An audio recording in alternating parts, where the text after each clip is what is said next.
Next on Worcester News Tonight, a large turnout in support of slain police officer Ron Tarentino's family and the Auburn Police Department. Plus, thousands hit the road for the holiday. We'll tell you what to expect.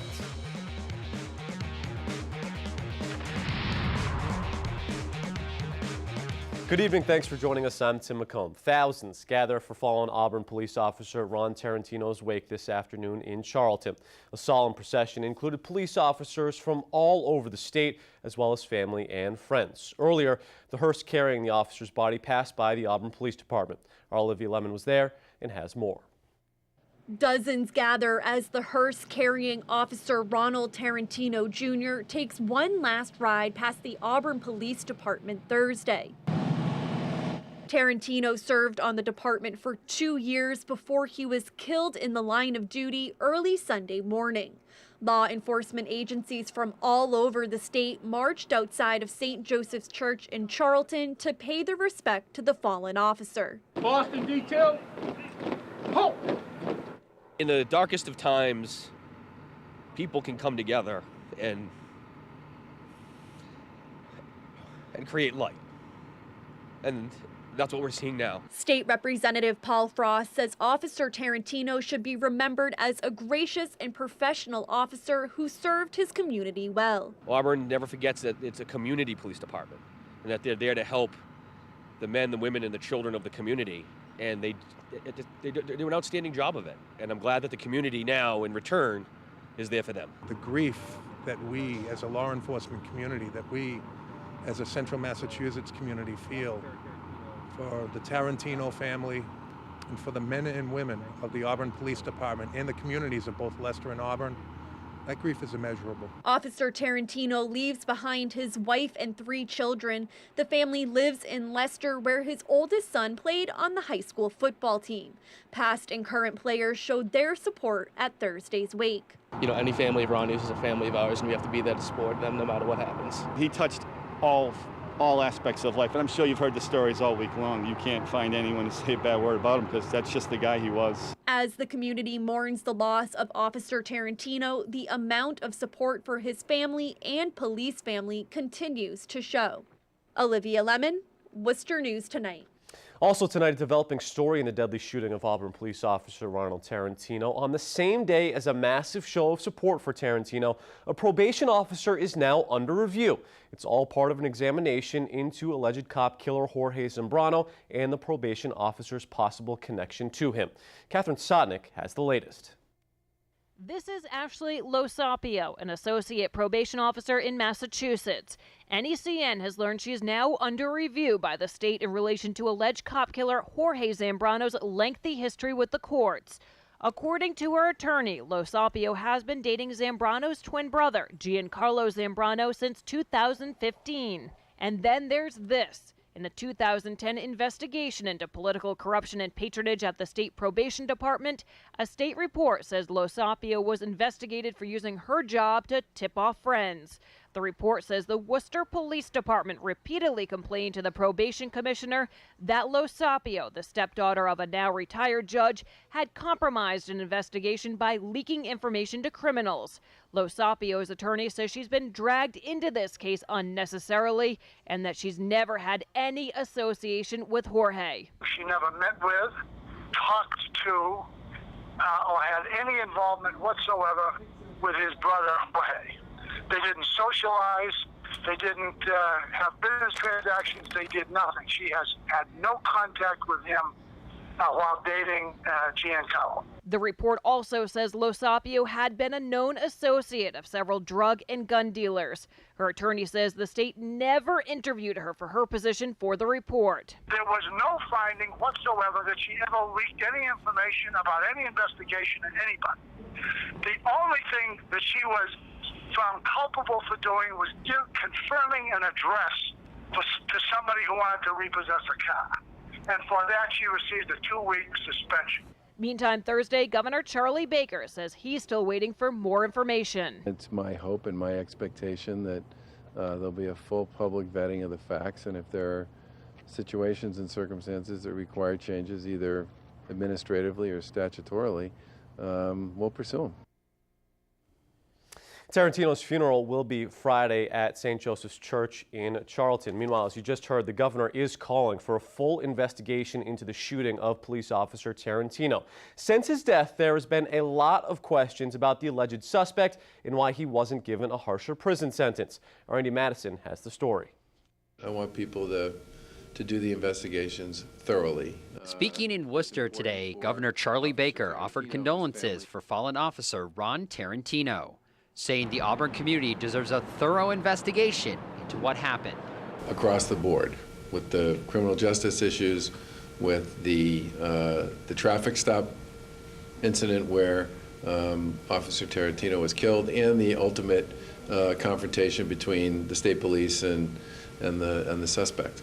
The man accused of killing Officer Tarentino, Jorge Zambrano, and his lengthy criminal record have come under scrutiny, many wondering why previous convictions didn't lead to a longer jail sentence. His twin brother, Giancarlo Zambrano, also appeared in court today on larceny charges. This was the scene at his Worcester home when we showed up.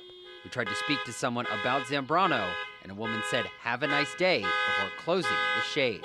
What I'm really focused on is sort of the history of all this stuff up until this point in time, which I think we really need to get to the bottom of. A swing by with a donation. Meanwhile, donations continue to pour in for Tarentino's family.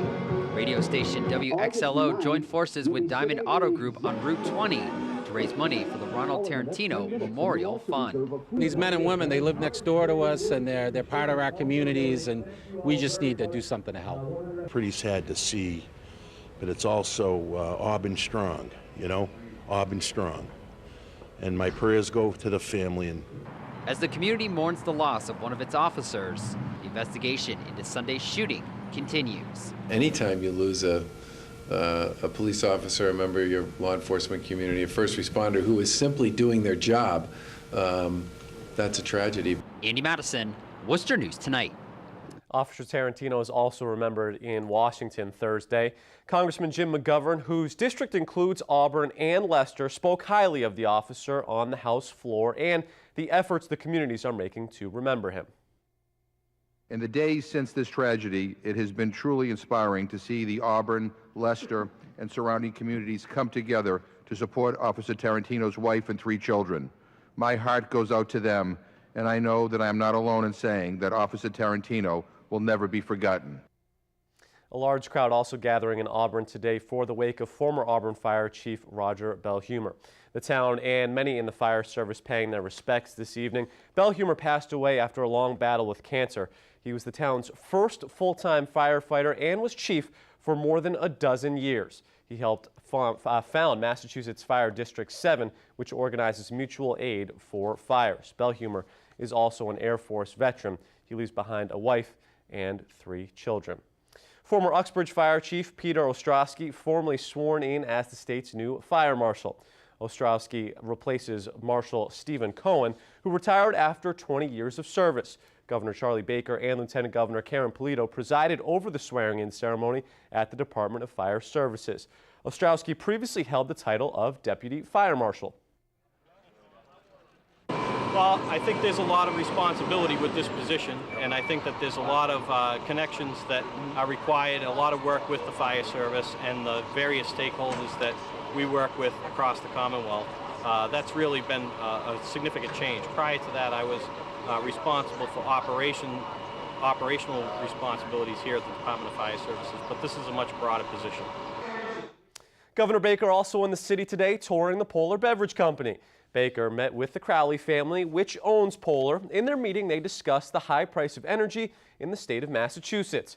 Polar also has plants in New York and Georgia, but pays significantly more for energy here in Massachusetts. During the visit, Baker stressed the importance for the state diversifying its energy supplies and says he is a proponent of hydroelectric power. An update to a story we told you Wednesday evening. Northbridge police are thanking the public for helping assist in the arrest of 2 suspects wanted in a home invasion. The Saugus Police Department took John Opaka and Marcus Thambash into custody Thursday morning. The duo had been wanted in connection to a home invasion at 14 Cross Place.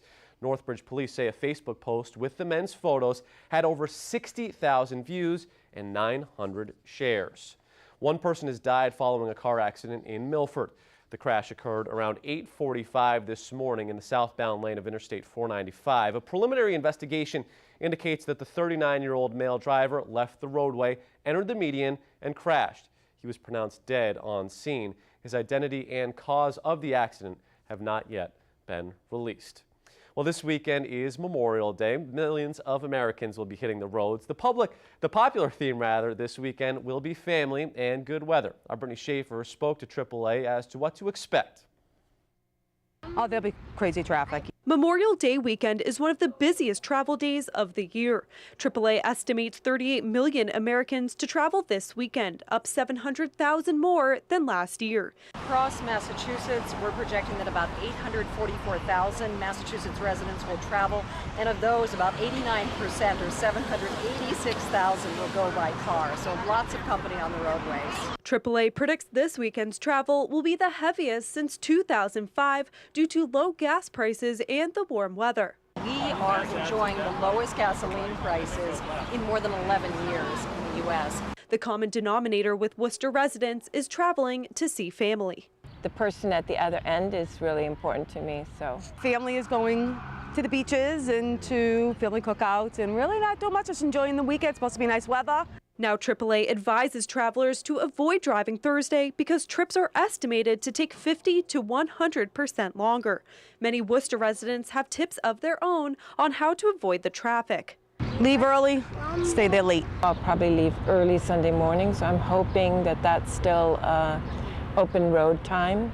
I always prepare, so I'll be the person that leaves a couple hours earlier to avoid all that, and then plan to stay there until after everybody leaves to avoid it back, because I don't want to sit in no type of traffic. Brittany Schaefer, Worcester News Tonight. And many New England beachers will get visits from adorable seal pups this weekend, but wildlife officials want you to keep your distance. This holiday weekend happens to coincide with when many baby harbor seals are being weaned from their moms and they come rest on busy beaches. But wildlife officials warn close contact with people and pets causes them massive stress, which could make them sick. So as cute as they are, please keep at least 150 feet away.